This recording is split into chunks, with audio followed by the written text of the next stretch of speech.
While Australia may be a very long way from Hollywood, it's a country that has produced more than its fair share of screen icons. And with the country itself taking centre stage in Baz Luhrmann's latest epic, Australia looks set to become just as big in Tinseltown as its elegant, Oscar-winning homegrown star, Nicole Kidman. Like a few other notable Aussie stars who have made it big in the USA, Nicole had close ties to America from day one. She was born in Hawaii to Australian parents on June 20, 1967, giving her citizenship of both America and Australia, a fact that would come in very useful for her globe-trotting life to come. As a teenager growing up in North Sydney, Nicole earned the nickname Storky due to her striking height, a statuesque 5'11". But self-consciousness was never a problem for Nicole, who even as a teenager had her goals very firmly in place. One of the reasons Nicole Kidman is where she is because she knew from childhood where she wanted to go. She was incredibly focused right from the start. And there's a story about her doing an acting workshop at the age of 17 and standing out from everybody else there just because she was so focused and so totally committed and knew she wanted to be a professional actress and a really good one and a really famous one, even from that young age. She scored early roles in television dramas and won the affection of Australian audiences with films like Bush Christmas and BMX Bandits. In 1989, at the age of 22, she played the wife of a naval officer held captive on a Pacific Ocean yacht trip in the thriller Dead Calm. It's a major Hollywood film, Philip Noyce, the director, and there's only 3 actors in it, and most of the time it's just Nicole Kidman and Billy Zane on a yacht. He's a psycho killer. She has to go through the whole gamut of emotions, and it's a very physical role, and she's there the entire time. She really nails it. Dead Calm may have been the name of the movie, but Nicole's life was anything but. It wasn't long before she received a call asking her if she could come to Los Angeles to talk about a potential movie project and meet its star. The project was a film called Days of Thunder, and the star, none other than Hollywood Crown Prince Tom Cruise. It was a role that would set the Australian starlet on the path to becoming Hollywood royalty. Despite Nicole's initial worries about being noticeably taller than megastar Tom, she won the role of Dr. Claire Lewicki, the surgeon who gets an injured racing driver back behind the wheel. It seems Nicole's height didn't matter to Tom either, with speculation of an off-screen romance between the couple beginning even before filming was complete. Nicole and Tom denied the rumours until Tom's divorce from wife Mimi Rogers was finalised. The pair went public in 1990 and were married on Christmas Eve of that same year. Nicole and Tom was certainly a match made in heaven for gossip columnists and paparazzi. A marriage like this was about as close as Hollywood gets to a royal wedding, and there was no way the press were going to leave the newly crowned king and queen of showbiz alone. But they would both have to acclimatise to the media's fascination with their private lives. No, you know what, you just look at it and when they go far off, then you sue, and, just certain things you don't pay attention to, and, mostly you just have to go and live your life. You can't give it too much attention, and, what are you going to do? What are you going to do? We're here, we love, what we do, we love films, we love, and feel privileged to be doing something that we enjoy doing, and so the other stuff you just can't give it too much credence. Constant media attention was something that Nicole would soon come to know as a fact of life. Proving that she wasn't about to be overshadowed by her megastar husband, in 1995 she starred in To Die For alongside Matt Dillon. Nicole's character was Suzanne Stone Moretto, a wannabe television newscaster who is willing to do anything to get what she wants, even if it means killing her husband. While Nicole had no need to go that far, she's certainly no stranger to ambition.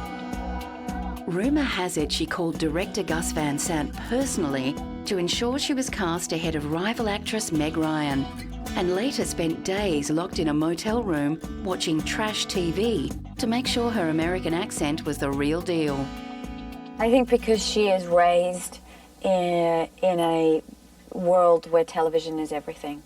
Her whole upbringing, you know, she lives in a small town and she just wants so desperately to be noticed. I think some people had a slight suspicion that she was playing herself in To Die For and that she really was that ambitious and that ruthless. But because the film was so funny, it was like she was taking a little shot at herself, and so you forgive her for it and end up liking her more because of it. To Die For confirmed her as a major talent. She received a British Academy Award nomination for Best Actress and walked away with a Best Actress Award for her work in the film at the 1996 Golden Globes. When she made To Die For, she showed us a whole new level of her acting skills. It was already apparent how focused she was, how committed she was, and how much research she'd do for any role. But To Die For required something else. It required a lightness of touch, it required an intelligence, and a real appreciation of that blackly comic style that it was shot in. Her next trip to the red carpet was to promote the action flick Batman Forever, in which she played Batman's love interest, Dr. Chase Meridian. As ever, Hollywood's golden couple were on hand to toast Batman Forever's success when it premiered in Los Angeles. For me, it was just great fun to be able to be involved in one of these movies. Yeah, I can't wait to see it. Nicole and Tom became well known for always being publicly supportive of each other's work. If there was a red carpet to be walked, you could guarantee that the couple would be walking it arm in arm. As any loving partner would, Nicole was always around to support her husband on his busier days. It was actually great to see him so enthused and, working so hard. I think, for the two of us, we're both very supportive of each other, so you really get excited when the other one is doing something that they love doing. The success of Batman Forever straight after To Die For proved that Nicole could hold her own in a Hollywood blockbuster alongside big-name stars like Jim Carrey, Val Kilmer, and Tommy Lee Jones, just as easily as she could play a very convincing psychopath in a small ensemble film like To Die For. Nicole was beginning to display a quality she has now become renowned for as an actor: versatility. Over the years, public opinion about Nicole Kidman seems to have changed. Sometimes she's the absolute darling, as she was after her split from Tom Cruise. Sometimes she seems to be perceived as some sort of aloof and quite cold figure. But through all the years, and no matter how divisive opinions are, people look back on To Die For as their favourite film. Even now, people say, I don't really like Nicole Kidman, but I loved her in To Die For. And maybe that says something about the perception that she has generally. Nicole's next role took her to 19th century Europe for the period drama Portrait of a Lady. As an actor, you want to be stretched. You want to be challenged. You want to do things that you think you can't do. So that's what was very exciting to me, was the way in which the two roles are quite extreme. Directed by New Zealander Jane Campion and adapted from Henry James' classic novel, Portrait of a Lady follows the story of a young American woman who challenges the usual expectations of life among conservative American expatriates in 19th century Europe. The film used many exotic locations, memories of which would stay with Nicole throughout her career. We got to go to Florence, Lucca, Roma, London, and I speak Italian, so I got to sort of speak some Italian in the movie, and it was beautiful. It was really one of the highlights memories that I'll have for the rest of my life, is making a movie in Italy. It's one of my favourite countries in the world. Working alongside co-stars John Malkovich, Martin Donovan and Barbara Hershey, Nicole proved that she could gracefully handle the convoluted dialogue of period drama. In fact, Nicole was such a fan of the original novel, she had committed to the project before the script was even finished. When I read a script, I either relate to the character or there's something in it that hits me, and I just say, wow, I would love to be involved in that project. And, with this, it was the novel because I was signed on to do it before there was even a script. Nicole was riding high, and it seemed like she was capable of anything. Her brilliant performance in Portrait of a Lady led to speculation that she would be nominated for a 1996 Academy Award. You take it as a great compliment, and then you go back and do your work. I think you just, you know, it either happens or it doesn't happen, and ultimately you keep working. This time, though, the rumours were simply rumours. Nicole was not ultimately nominated for an Oscar. Husband Tom, however, did receive a nomination that same year for his Show Me the Money performance in Jerry Maguire. True to her motto of keep working, Nicole took on the role of Dr. Julia Kelly in the action thriller The Peacemaker. Expectations were high of both Nicole and the movie, and the pressure was on. Not least because it was to be the first film produced by Steven Spielberg's DreamWorks studio. The Peacemaker saw Nicole and co-star George Clooney on the hunt for a terrorist who has stolen nuclear weapons and is determined to destroy the United Nations building. Nicole was building a reputation for being a meticulous researcher when it came to her movie roles. The Peacemaker was no exception. When I started doing the research and realizing how many nuclear weapons really exist and where they exist, that was terrifying. That was something that I had no understanding of, and now having an awareness, you think about it more and you worry about it more. Naturally, Nicole and George triumph and save the UN, itself a landmark that would come to have significant meaning in Nicole's life and career to come.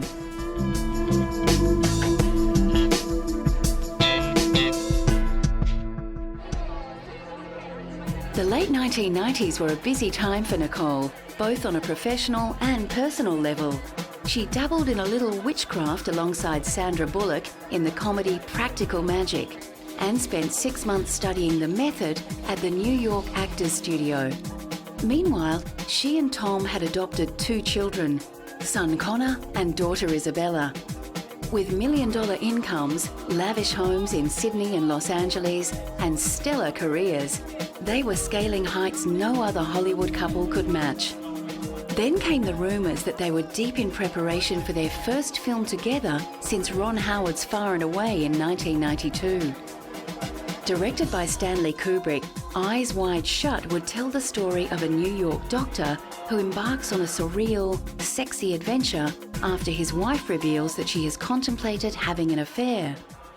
At the time of making Eyes Wide Shut, Nicole and Tom were like king and queen of Hollywood. For them to be working together with a legendary director like Stanley Kubrick was always going to be the source of huge public and media fascination, and it was. And especially when everybody knew that the source story for Eyes Wide Shut was such an intense film about sexuality and the relationship within a marriage. And so I think there was that sort of public perception that we're going to see what was really going on in the Kidman and Cruise marriage behind closed doors. Even to seasoned actors like Nicole and Tom, the prospect of being directed by a giant of filmmaking like Kubrick was a little daunting. And we all sat down, we went to Stanley's house and we sat in a room with him, and I was completely intimidated. I don't know about Tom, but I was. Well, he challenged convention just in his life, and he knew, and he created an environment in which he could flourish as a filmmaker and an artist. So that was inspiring. You know, there are few people working today that can do that, and he really knew how he wanted to make his movies, and he did that. For Nicole and Tom, the project was first and foremost an opportunity to draw on their own experience, to create a detailed and credible portrait of the complex dynamics of marriage. When we started the film, we'd been married for 7 years, and we've now been married at the end of this year for 10 years. So there are many changes. But I think we were, if we had had to make this film earlier in our relationship, I don't think it would have been, I don't think we would have given the performances we gave, and I don't think we would have been, I suppose, as willing to explore the different things that we had to explore in the film. Nicole and Tom found the combination of art and life made for a challenging and sometimes confronting rehearsal process. Stanley, Tom and I, our rehearsal process was sitting in a room, not standing up and doing the scenes, but sitting in a room and talking about things that are very intimate and very private, and a lot of the times things you would not necessarily want to deal with or want to say to your spouse. So it was a really interesting time. It was, and I think ultimately it really strengthened us, and it was a great gift to have that, particularly at that time of our relationship, and then also now to have the film. Because of Kubrick's secrecy about the film, rumours flew thick and fast about its plot and content. The film's sexual themes provoked much speculation, with some journalists writing that it would be the sexiest film ever made. The film is about sex, but it's about so many other things as well, and I think that it got blown out of proportion, actually. Well, there's sex in it. I don't necessarily think it's about sex. It's about some sexual obsession and relationships and, the dynamic of marriage. Sadly, Stanley Kubrick passed away in 1999, 4 days after screening the final cut of the film.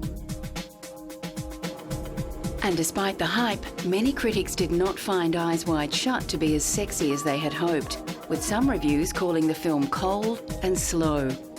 Eyes Wide Shut is a cold film. It is a slow film. And it's not at all sexy, it's not at all erotic, but it's not supposed to be. It's a film about sex, and it's a film about sexual relations in marriages, but it's not a sexy film. When people talk about chemistry between actors, they're talking about spontaneity, which in a Kubrick film is pretty much impossible because he does so many takes that for an actor to be spontaneous after the 46th take is nigh on impossible. They're also talking about that little erotic zing between actors, which in a film like this isn't there and isn't appropriate because it's a film of ideas and it's a film about when there are cracks in the marriage and how they show themselves. Yet some tabloids still linked the lack of sizzle to marital difficulties between its two stars. Rumours and gossip had long since become part of their daily lives, but Nicole was determined not to let the tabloids go too far. Both The Star and the National Enquirer were served with suits for claiming that Nicole and Tom needed sex therapists on set to help them get in the mood for Eyes Wide Shut's more erotic scenes. But in public at least, Nicole and Tom presented a united front. As it turned out, however, there was plenty of trouble in paradise. In news that blindsided even the celebrity watchers, Nicole and Tom announced their separation in February of 2001. Tom filed for divorce, citing irreconcilable differences between the couple. Nicole was said to be stunned by his sudden change of heart and allegedly begged him to stay and seek marriage counselling. But there was no turning back for Tom. The shock separation inevitably sparked a media frenzy. During the months following the announcement, magazines and gossip columns were flooded with sensational stories and reports of what had gone on behind closed doors. Some sources claimed that the couple had celebrated their 10th wedding anniversary on Christmas Eve of 2000 by renewing their vows in a romantic private ceremony. However, according to Tom's divorce filing, the two had split in December, just before their anniversary. Then came the speculation that Tom's timing had been influenced by the fact that under Californian law, after 10 years of marriage, a spouse is liable to pay alimony until the partner remarries. But could penny pinching really have been a motive for a top Hollywood star earning around $25 million a movie? There were also reports that Nicole had been in the early stages of pregnancy at the time of the shock split, and that the stress of the breakup had led to a tragic miscarriage. How much truth lay behind any of these rumours may never be known. But there was no doubt that Tom had moved on when pictures of him and his Vanilla Sky co-star Penelope Cruz began hitting the front pages. Exactly what irreconcilable differences drove Nicole and Tom apart have rightly never been made public. But speculation centres on Tom's rumoured insistence that his wife embrace his controversial religion, Scientology. Tom has since married his third wife, actress Katie Holmes. Just as Tom made no secret of his newfound love when he announced it by jumping on Oprah Winfrey's couch, Katie has made no secret of the fact that she has joined her husband not only in marriage but in his faith. Oh yeah, I have been learning about it, and I've really been enjoying it. I've been listening to some congresses, and I've started auditing, and I really enjoy it. It's really helping me out a lot. While her marriage was struggling, Nicole shielded herself from the turmoil of her personal life by doing what she does best, throwing herself body and soul into her work. And what better role to occupy her than one that would require her not only to act, but also sing and dance. Moulin Rouge was really important for Nicole because it was the first major film after her split from Tom Cruise. So public sympathy was kind of high and on her side, and everybody was really hoping that she'd do well. It's a musical, yet it's a love story, yet it's got really high comedy, yet it's so many things, so it's so hard to describe the movie. Directed by fellow Australian Baz Luhrmann, Moulin Rouge was a lavish musical set in an infamous Parisian nightclub. Nicole was cast as the sultry and seductive Satine, alongside Ewan McGregor, who finds himself plunged into a decadent world where anything goes, except falling in love. It's about love, it's about belief, it's about, the message at the end of the film is it's better to have loved and lost than never to have loved at all. Losing love was something all too fresh in Nicole's heart.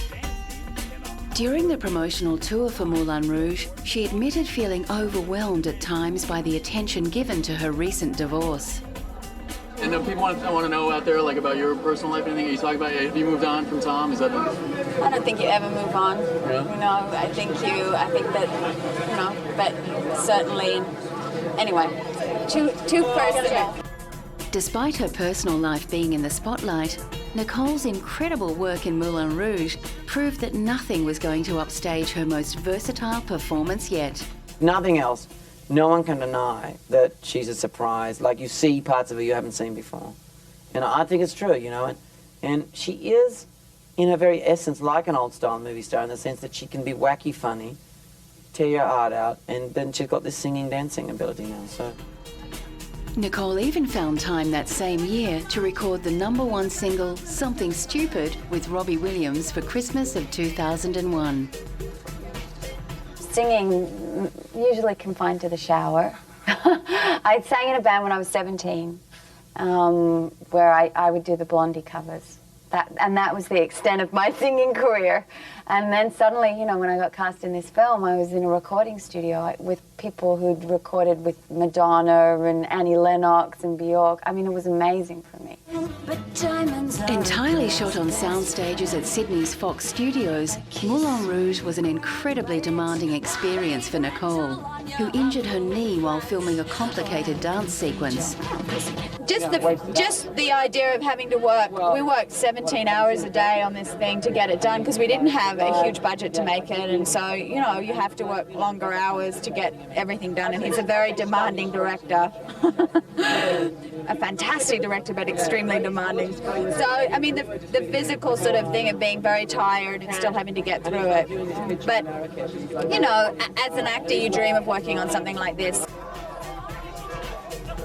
With the fur still flying in the press about her breakup from Tom, Nicole's performance in Moulin Rouge finally gave the media something else to talk about.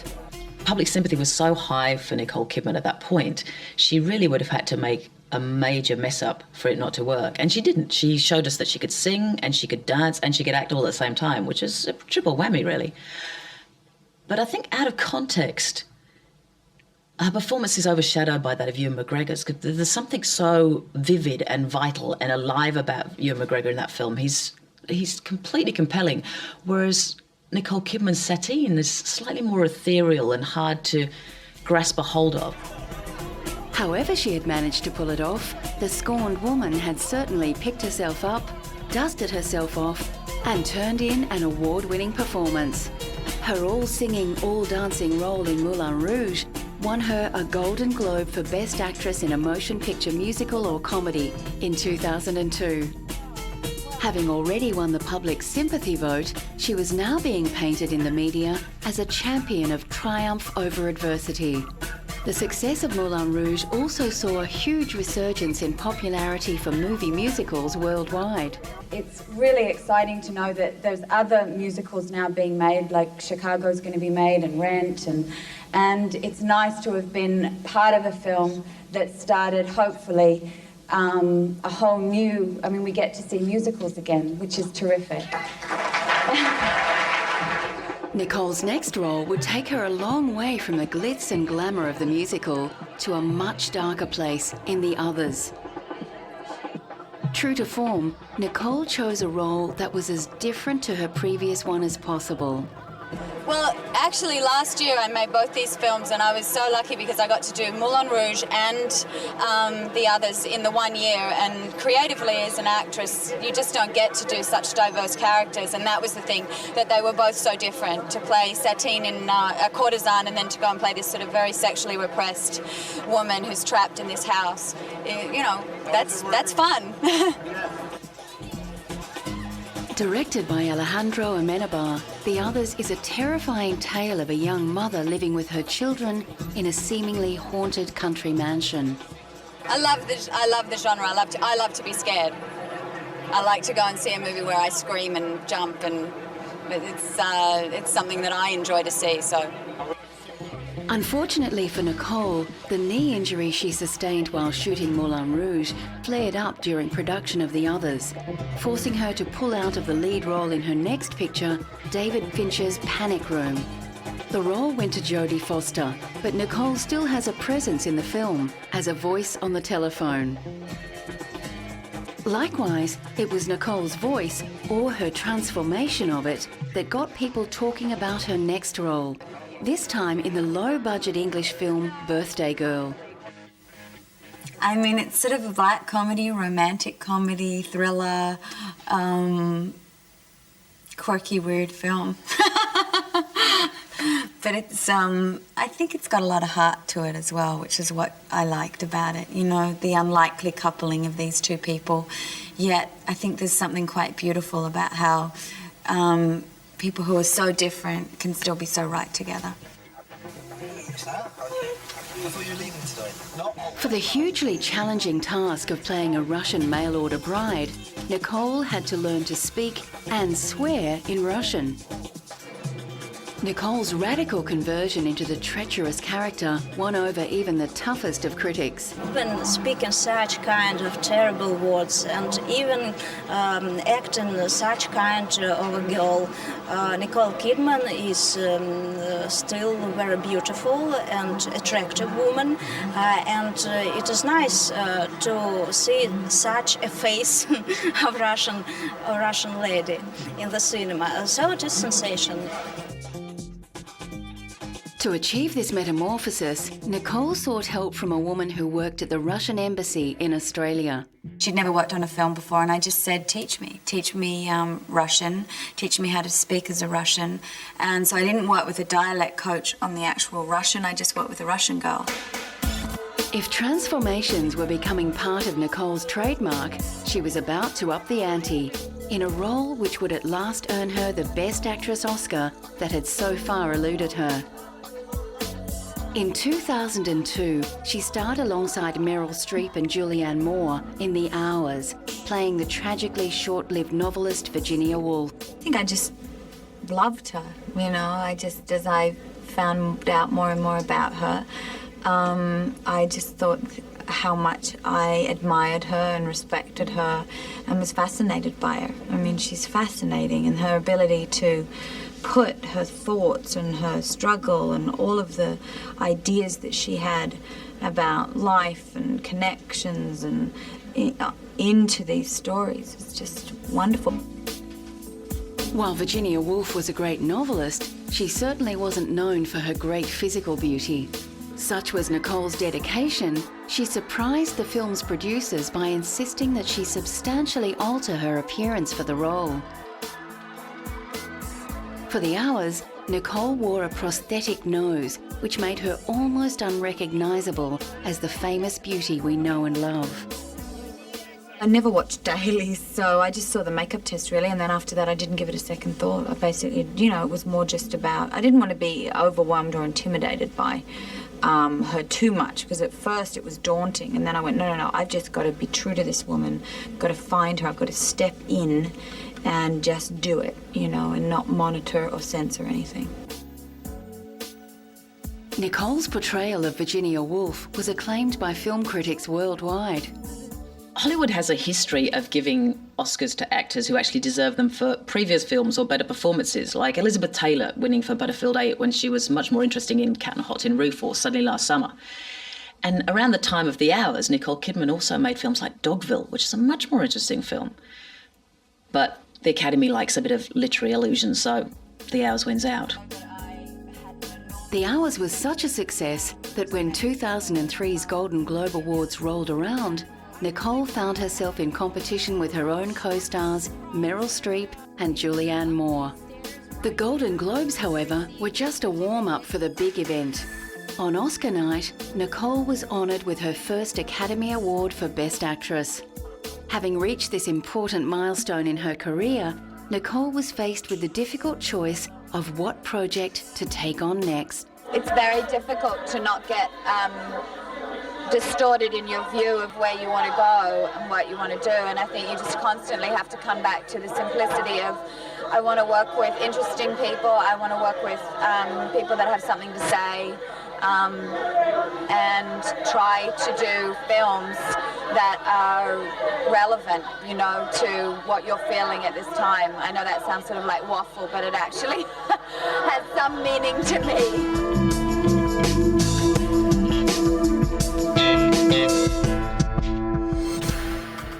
If Nicole had played a supporting role to Tom Cruise throughout their marriage, she had now well and truly come into her own. With an Oscar and a Golden Globe win for The Hours, she was presented with her own star on the Hollywood Walk of Fame in 2003 and was being praised by one of the most powerful women in Hollywood. What really happens with Nicole is that her entire body changes, her voice changes, and she literally becomes invisible, and all you see is Virginia Woolf. And this to me is amazing, because we all know that Nicole Kidman could have become a giant star just based on her looks. But instead, she has become a giant star based on her enormous talent. She is a simply brilliant actress. She wasted no time in testing her versatility even further by signing up for 3 very different films: Dogville, The Human Stain, and Cold Mountain. The 3 projects would see Nicole working in very diverse locations, from the bare soundstage of Lars von Trier's Dogville to the farmland of rural Romania.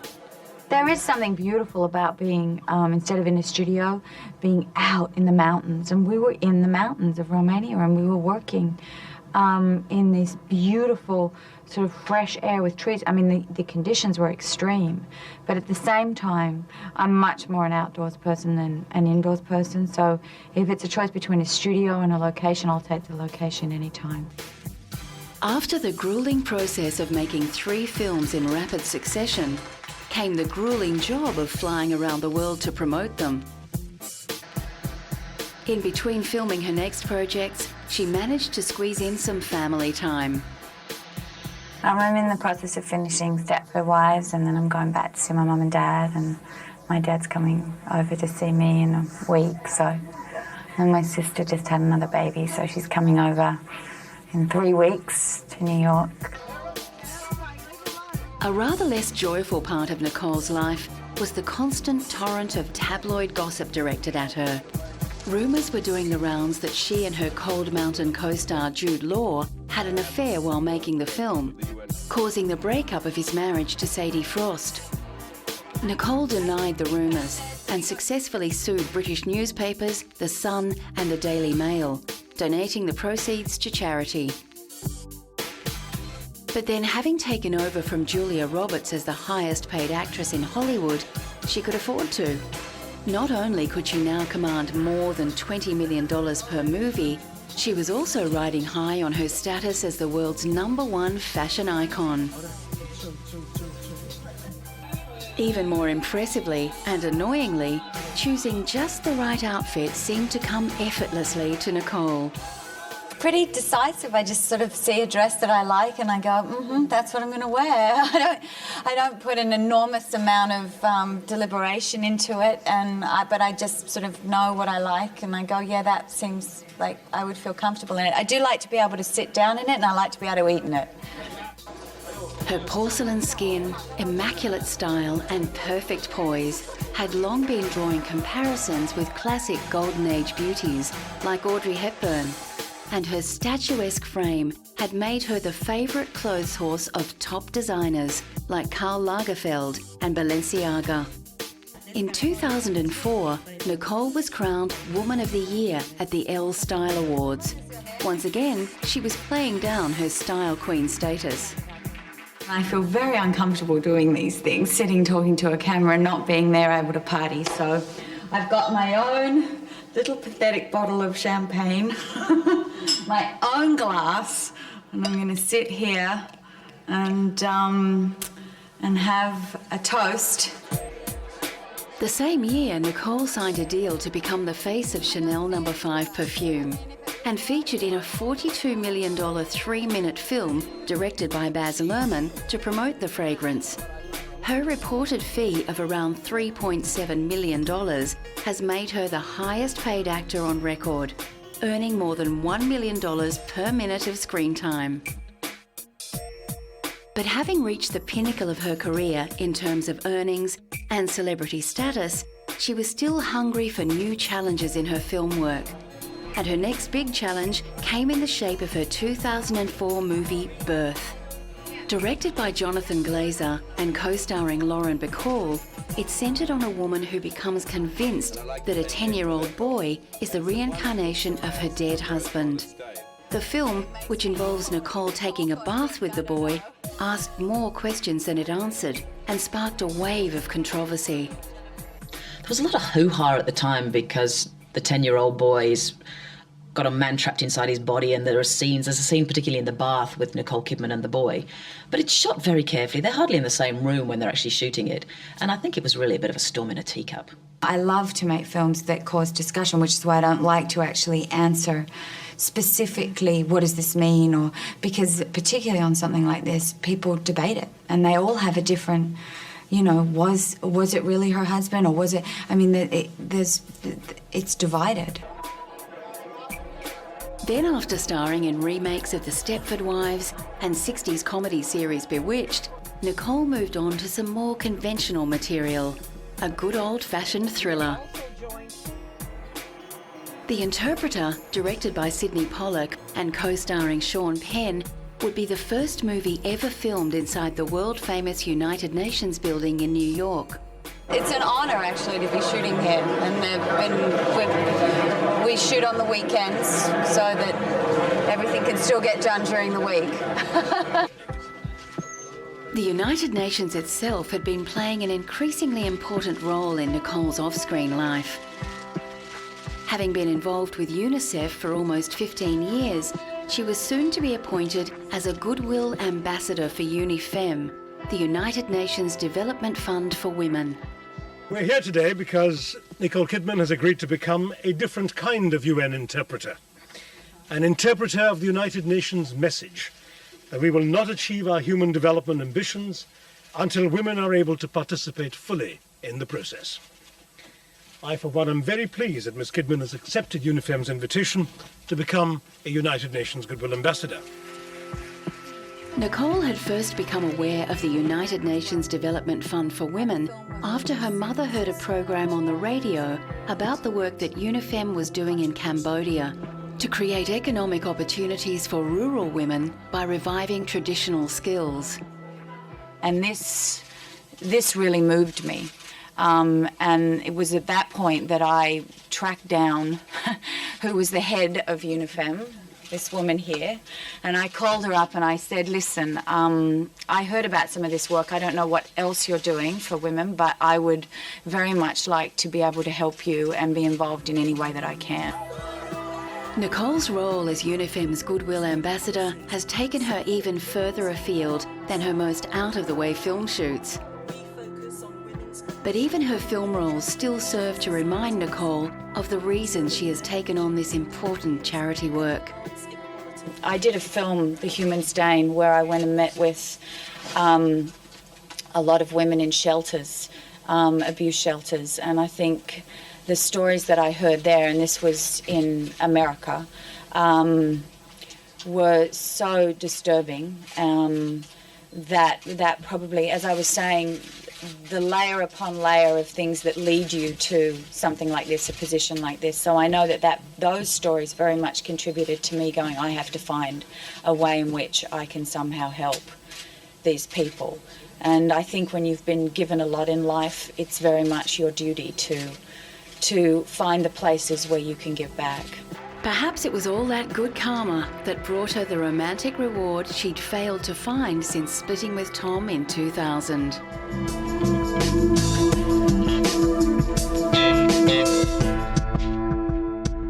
After a string of rumoured romances with stars like Robbie Williams, Adrian Brody and Lenny Kravitz, Nicole finally met country singer Keith Urban at a gala dinner in Los Angeles honouring noted Australians in 2005.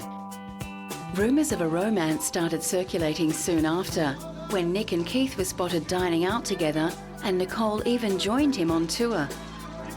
It wasn't long before the pair went public, and on June 25, 2006, a week after Nicole's 39th birthday, they were married at the Cardinal Cerretti Memorial Chapel in the grounds of St Patrick's Estate in Sydney. For the whole week leading up to the marriage, Australia's paparazzi had been camped outside her parents' home. Oh, I did. Thank you so much. Wow. Anyway. Huh? Happy birthday, Nicole. Congratulations, Nicole. Thank you. Happy birthday, Nicole. Nicole. One more, please, Nicole. I feel embarrassed now. Anyway, okay. Happy birthday. Thanks for coming out, Nicole. Thanks a lot. Lovely day. All right. Nicole, are you having a lovely day? Yeah, I am. What have you got planned? What have you got planned? Not much. Just dinner at my mom's. Boring. Anyway, thank you. Thank you. Family and friends of the bride and groom were pretty happy about the way things had turned out too. I feel very proud of my young brother, and the circle's closed. It's wonderful. Wonderful. Absolutely amazing. Love everywhere. The service was beautiful. Of course we cried. We cried, we laughed, we danced, we sang. Sadly, within 4 months of their wedding, Nicole's new husband had checked himself into the Betty Ford Centre. The country megastar had publicly acknowledged a former addiction to cocaine and released a statement expressing his regret for the hurt his relapse had caused Nicole and his family. Nicole stood by her man, and with her unwavering support, Keith stayed the course and started the long road to recovery. At an Australian awards show in 2007, he paid tribute to her strength and loyalty. It wouldn't exist without my wife. She was the inspiration for it, so I dedicate this award to you, baby. He'd written a song for her on his Love, Pain and the Whole Crazy Thing album, and had found stability in their marriage, which had to endure long periods of separation due to their work commitments. I mean, the same as any married couple where you've got both husband and wife working. I mean, that's pretty normal in the sense that it's very hard. I mean, you've got other married couples that have got kids and all this other stuff, and they manage to make it work. So, you know, for us, it's much easier, but it still requires making time. That's the common thread in all relationships, is you don't find time, you make the time. In Nicole and Keith's case, making time was particularly difficult. While Keith was working on his album and preparing to go on tour, Nicole was on the red carpet promoting her latest collaboration with her Dead Calm director, George Miller. Instead of putting her in front of the camera, their latest venture took her behind the microphone to lend her voice to a singing penguin in the animated smash hit Happy Feet. Next, she was battling marauding aliens in action thriller The Invasion, a remake of sci-fi classic The Invasion of the Body Snatchers. I loved the idea of playing a woman and in an action film, but set in the science fiction genre. Alien is one of my favourite films, so Sigourney Weaver is the coolest. But the shoot was perhaps a little more action-packed than Nicole had hoped. We were doing a stunt and this guy was driving and he drove the car and we smashed into a huge telegraph pole. So I was knocked out and I broke 2 ribs. But at least her injury wasn't completely in vain. I said to them, you've got to put this in the movie because there's no way I'm going to have gone through all of this and not have it in the movie. And there it is in the movie. Nicole's next movie was fortunately a little more sedate. She teamed up with Jack Black and Jennifer Jason Leigh for the family drama Margot at the Wedding. For her next trick, Nicole threw herself into unfamiliar territory. Portraying the sinister Mrs. Coulter in the fantasy epic The Golden Compass gave Nicole her first opportunity to play a villain since To Die For back in 1995. Obviously, you know, in my career, what I'm looking to do is shake things up. I don't like doing the same thing over and over. I certainly don't choose things just for the sake of being liked or anything. I'm very into working with interesting directors and seeking out things that are different. And I saw this as something different. In recent years, particularly, Nicole seems to have had much more success, both critically and almost commercially, with her small indie films than she has with the big budget things. But even with the big budget film like Golden Compass, she's still going for interesting, challenging roles that can show something different about her. And what I liked about Golden Compass is that she's playing a really taboo character. She's playing an evil mother. In the same year that she makes a huge blockbuster like The Golden Compass, she also makes a film like Margot at the Wedding, which is a tiny little ensemble film just for the art house circuit. She takes a fraction of the pay that she normally does. And it's not a particularly sympathetic or winning character, but it's an interesting character, and you can see why she does it, because she really does believe in the script. After that, it was back to more familiar territory. Her next project teamed her up with her old friend and collaborator Baz Luhrmann and took her from the air-conditioned comfort of a studio to the blistering heat of Australia's Northern Territory. What's interesting about the Northern Territory of the 1930s was that it was a little bit of Asia, a little bit of the Wild West, a little bit of Africa, all mixed in a sort of natural, creating a natural and very unique environment. In Australia, Nicole plays a British aristocrat who comes to Australia and falls in love with Hugh Jackman's character, an outback drover. The hype surrounding the film was enormous, but even a huge star like Nicole found that the Australian people still treat her as one of their own. I was like in Darwin, everyone's the same, you know, they're very warm. I'd go and get a facial and a massage and the girls in the beautician were just kind of just lovely. And so I just think the warmth in which the country, you just feel it throughout the whole country. I understand why people come here and go, they want to move here. The warmth was turned up several notches when Keith and Nicole announced that they were expecting a baby soon after filming Wrapped on Australia. I knew that they were pregnant, and I think that's great news. I think she's going to be an incredible mother, and she seems like she's a real warm personality, and I think they're going to be fantastic parents. On Monday, the 7th of July 2008, the news came from Nashville that Nicole had given birth to a baby girl, Sunday Rose Kidman Urban.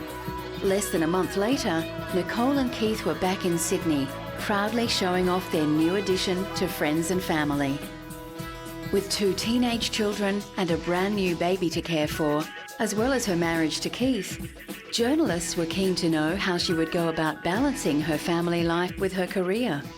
My family's my priority. I don't think it's not really about the balance. It's about that comes first, and then If these things fit in, then I'll do them. But I'm more than willing to walk away from a film or a project, you know, so that I don't have to be separated from my family. Still managing to look as though she's just stepped out of hair and makeup after nearly 20 years of juggling the roles of mother, movie star, fashion icon and UN ambassador, Nicole Kidman clearly possesses the kind of focus and energy that most of us would kill for. Sometimes I say she's mad, but I love her. And what I mean by that's not a madness, but she's so vital and full of life and like a lightning and a fireworks and an energy that when you're around her, whether you're on the set, whether it's in a film, whether she just comes around for a cup of tea, it makes life a bit more exciting, and light seems to bounce off the walls and you feel kind of excited, you know. Tireless in her charity work, Nicole relishes her role as Unifem Goodwill Ambassador, which continues to draw attention to the plight of disadvantaged women around the world. She is also a patron of the Sydney Children's Hospital, and in 2006, all her hard work was recognised with a Companion of the Order of Australia, Australia's highest civilian honour. During an interview back in 2003, Nicole suggested that she might be thinking about opting for a quieter life. I know, though, that I probably won't do this for the rest of my life. There's other things that interest me. I think probably when I fall in love, you know, that's when I will stop doing as much of this, because I will want to settle down again. However, after falling in love with Keith and giving birth to Sunday Rose, the girl from Oz is showing no signs of slowing down. With more film projects already in production, she won't be heading off to the outback just yet.